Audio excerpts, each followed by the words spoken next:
Our community center hums with activity 24/7.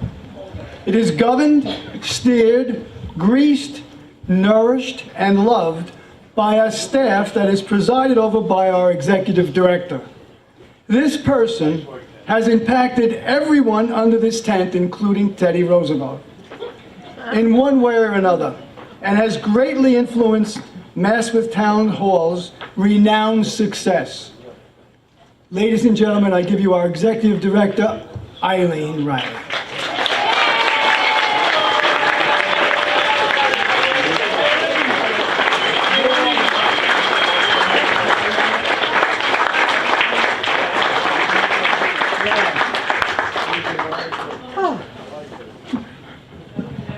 That is a hard act to follow. I'm sure you're up to it now. I know I am, sir. What can I say? It's been 20 years, and the way Marge described the building wasn't too far off 20 years ago either. When I came in, you know, at that time, I used to work in the city and I worked up in the law office, and when you left, you covered your typewriter. Well, here, when we left, we covered the desk because the roof would leak. And if it rained that night, you would come in the next morning to water all over everything. So everybody took plastic bags and everybody covered your desk, and this was kind of a way of life. I remember when I started, a gentleman who is no longer with us, but certainly truly loved Town Hall, and that was Frank Principe. And Frank came up to introduce himself to me, and he brought me inside the large room, and he said, "What do you want to do, Eileen?" And I said, "I need to do something with the seniors, but I have no money." And this is a true story. He reached into his sock, and he had a check. He had a blank check, and he asked me what I needed, and I told him, and he wrote out the check to me. And he said, "I'm doing it because I just know and I can feel the way you feel about Town Hall." And it's true. I mean, I love the building. I love the people. I've been very fortunate having a board of directors who allowed me to go outside the doors of MASPETH Town Hall. For years, everything was, if you didn't have it inside, you couldn't have it.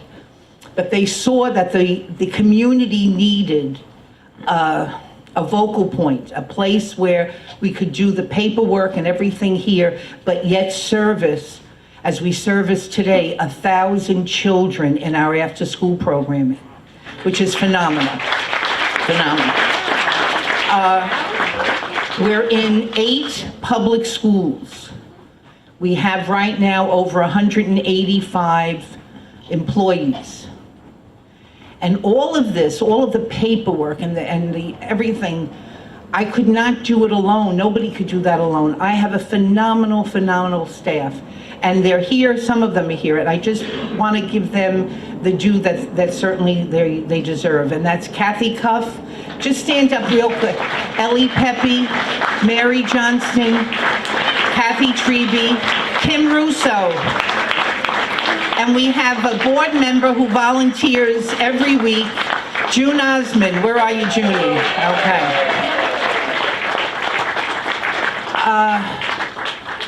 My husband, Bob, could not do this without his support. When I would say I was going for something, he goes, "You're crazy," you know. And I just say, "No, let's try it. We'll try it and we'll see how it works." Gets to a point sometimes I have to change my voice when I call people on the phone because they figure I'm calling asking for money. I mean, you know, I would have had a raffle tonight, but they said, no, you can't have a raffle. I said, okay, I won't have a raffle. But it's my privilege to be director of such a phenomenal place. And a place that not only nurtures the young in the after school, but I just want to give you a few figures because I'm astounded every time I see them.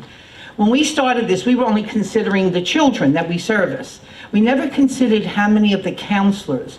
We're the largest employee in the area of college students and high school seniors. And since 2000, the year 2000, when we started getting monies from going into it was Bloomberg, Mayor Bloomberg at the time, he called it OST, outside of school programs, and we were very fortunate to get the dollars through him. So at that time, we've had, since 2000, we figure we've gone through about 800 employees, because obviously as they graduate college and move on, we just get a new crop coming in, okay? But out of them right now, we have 6 who are nurses, 1 for the fire department, 11 for the police department, 7 went into the military, 2 are college professors, and 84 are teachers. Now, is that not great?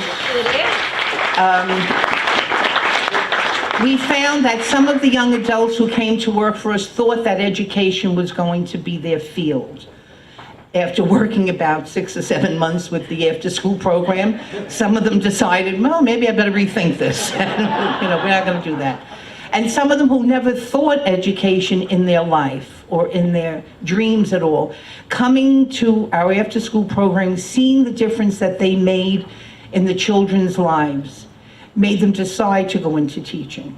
So that has been like a sideshow, I would say, from what we intended to do, and that's like the best thing.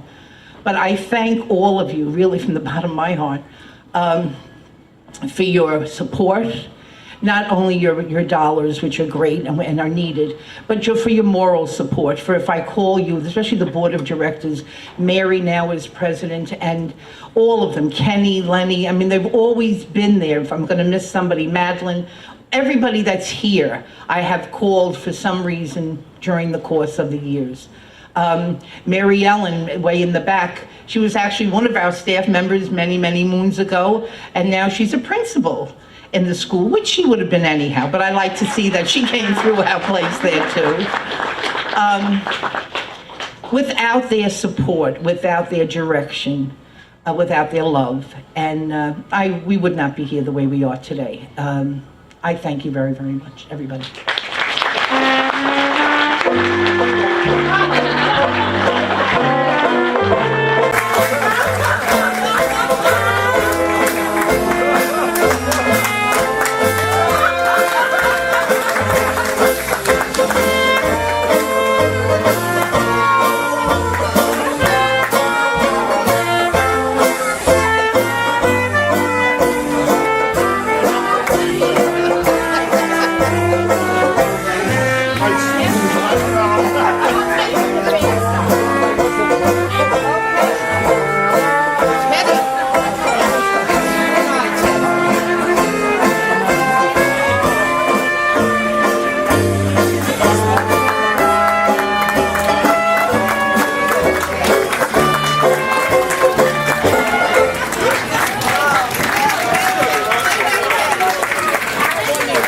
Eileen, still trying to raise money. That was a dime a dance, guys. Hold it up.